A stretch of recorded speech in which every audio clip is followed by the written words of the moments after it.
un des arguments en faveur de la hausse des frais de scolarité, qui est fréquemment utilisé dans les médias, notamment par l'ineffable Joseph Facal, c'est que la tarification envoie un signe clair à l'utilisateur sur la valeur du service qui est utilisé et donc permet d'éviter les abus, comme les gens qui vont tout le temps à l'hôpital sauf pendant les parties de hockey, ou les étudiants qui passent 19 ans sur les bancs d'école. Bref, est-ce que c'est un argument valable, l'idée du signe envoyé au consommateur? Et à contrario, j'aimerais vous entendre sur comment évaluer la valeur d'un service accessible universellement. Qu'est-ce que ça vaut, ça, en termes d'économie?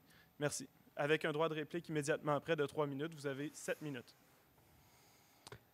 Oui, c'est en effet un argument qu'on entend beaucoup. Si on paye cher pour l'éducation, on va vouloir en avoir. C'est un peu étonnant de voir dans ce cas-là que le Québec ait le plus haut taux de fréquentation chez les 15-24 ans en éducation postsecondaire. Parce que, ma foi, si ça ne vaut pas si cher puis qu'on trouve que ça ne vaut rien parce que ça ne vaut pas cher, on ne devrait pas y aller à l'école. Mais étonnamment, on y va. Étonnamment, dans les pays où l'éducation est gratuite, on prend par exemple le Danemark, il y a beaucoup de fréquentation postsecondaire. Alors, cette logique, comme quoi on serait davantage tenté vers quelque chose qui a plus de valeur, est évidemment, tient simplement, on peut dire ça, je me rappelle, le président de Cossette, par exemple, racontait ses débuts. Cossette, vous la connaissez, une grande compagnie de marketing québécoise, et disait, moi, mon truc, c'est pas que ma compagnie, on était les meilleurs, ou on était les plus intelligents, ou les plus beaux, c'est qu'on chargeait le plus cher. Fait que tout le monde nous engageait, parce qu'on chargeait le plus cher. Évidemment, on peut dire que pour ce type de service, le service des communications et des relations publiques, on peut penser à ce genre de choses.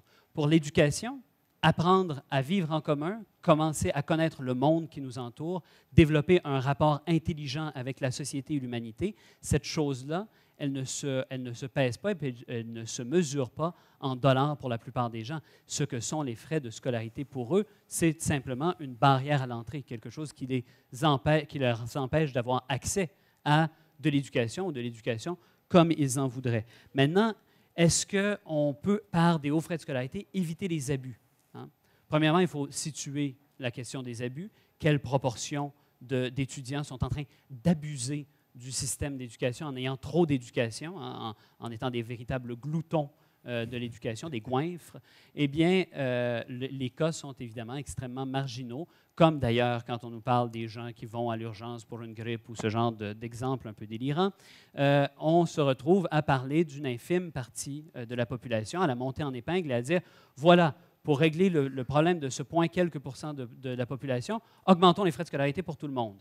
Voilà un geste qu'il faudrait évidemment abuser. Maintenant, comment mesurer économiquement la valeur d'un bien public, de quelque chose comme la santé, de quelque chose comme l'éducation? Je prendrai, tiens, Ludwig von Mises, un auteur que mon collègue apprécie certainement, qui disait qu'en économie, la question des biens se mesure à la volonté qu'on a de les obtenir. Eh bien, la question de la santé, la question de l'éducation, se mesure probablement assez en prix. On l'a vu par le passé, d'ailleurs, quand la santé était privatisée, des gens s'endettaient sans problème de dizaines de milliers de dollars pour obtenir la guérison d'une maladie ou la guérison de la maladie d'une mère ou d'un frère, etc. Ils faisaient la même chose pour pouvoir envoyer leurs enfants à l'école alors que ça coûtait cher ou que ce n'était pas du tout accessible, tout simplement. Alors, évidemment, on voit que l'éducation a un prix, a une valeur.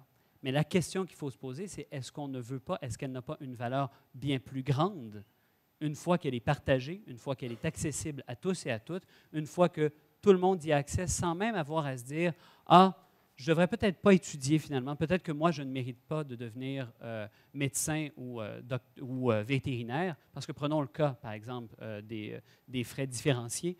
Je pense que tu disais modulé. Hein? Bon, on peut dire modulé, ça ne me dérange pas. Donc, prenons le cas des frais modulés. En Ontario, ils ont mis en place des frais modulés, en médecine en particulier. Et de 2001 à 2007, qu'est-ce qu'on voit se passer? C'est la transformation complète des cohortes. Il y a une étude qui est sortie là-dessus en septembre dernier qui dit qu'il y a, de 2001 à 2007, une transformation de qui va étudier la médecine. Eh bien, de zéro, de gens qui n'ont aucun revenu, jusqu'à 80 000 $, toutes ces tranches de revenus-là diminuent leur étude en médecine. De 80 à 100 000 c'est stabilisé. Et de 100 000 et plus, évidemment, là, ça augmente de 10 la part de gens qui vont étudier la médecine. Donc, on change complètement la composition des cohortes quand on fait ces frais modulés, ces frais différenciés les uns pour les autres. Alors, évidemment, on peut dire, oui, mais il y a toujours des gens qui vont à l'université. La question qu'on peut poser, c'est quels gens vont à l'université? À qui veut-on donner accès à l'université? Eh bien, la réponse pour moi est à tout le monde. Merci. Un petit droit de réplique. On va essayer de faire ça court. J'ai entendu beaucoup de choses qui me fait grincer des dents. Bon, par rapport au signal de prix des droits de scolarité, effectivement, je pense que ce n'est pas mauvais que les étudiants soient conscients de qu'est-ce que ça coûte l'éducation et puis qu'on leur demande d'en payer une partie. On a cité en fait beaucoup d'exemples par rapport à l'accessibilité, notamment les taux de participation postsecondaire. On a dit entre autres qu'il fallait apprendre des leçons du passé. Apprenons de quelques leçons du passé. Quand la hausse des frais de scolarité a eu lieu en Ontario, il y a eu hausse de fréquentation et la dernière hausse des frais de scolarité au Québec en 1989 et 1994, il y a eu aussi une hausse de fréquentation. Ceci étant dit, la hausse de fréquentation, c'est un indicateur, puis un indicateur assez large. Puis je pense que la composition, en termes de composition, est peut-être un meilleur indicateur de l'accès à l'université. Parce qu'évidemment, l'accès, on le veut particulièrement pour ceux, dans le fond, qui sont les moins nantis et qui auraient autrement, dans le fond, beaucoup de difficultés à accéder à l'université si on ne leur donnait pas un coup de main. Dans cette optique-là, ce qui serait souhaitable, c'est qu'à l'université, il y ait autant de gens de milieux moins favorisés que de gens de milieux aisés qui aillent à l'université. Ce n'est pas le cas à l'heure actuelle, ni au Québec, ni ailleurs. Et en fait, au Québec, un Québécois de milieu aisé a 2,6 fois, je ne vais pas me tromper, 2,3 fois, pardon, plus de probabilité d'aller à l'université qu'un jeune de milieu pauvre ou moins nanti.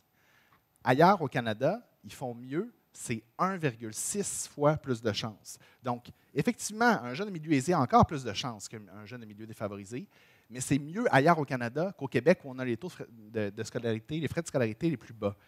Et ça, c'est une vraie définition pour moi de l'accessibilité. C'est est-ce que la composition est la bonne? Est-ce que la composition reflète le plus possible la société? Je suis un peu étonné des chiffres par rapport à la médecine. On pourrait peut-être s'entendre en étudiant davantage, mais il y a des études de Statistique Canada, une de Marc Frenette, une de Miles Korak, Garth Lips et John Zhao, qui étudient la question et qui montrent que la composition des cohortes universitaires n'a pas changé. Il faudrait regarder ça ensemble, sans doute, mais que justement, malgré les hausses, il n'y a pas eu d'impact. Et puis, oui, une dernière minute. Bon, en fait, essentiellement, disons que c'est ça mes principaux arguments. Je vais m'arrêter là parce que sinon, je vais être lancé trop longtemps.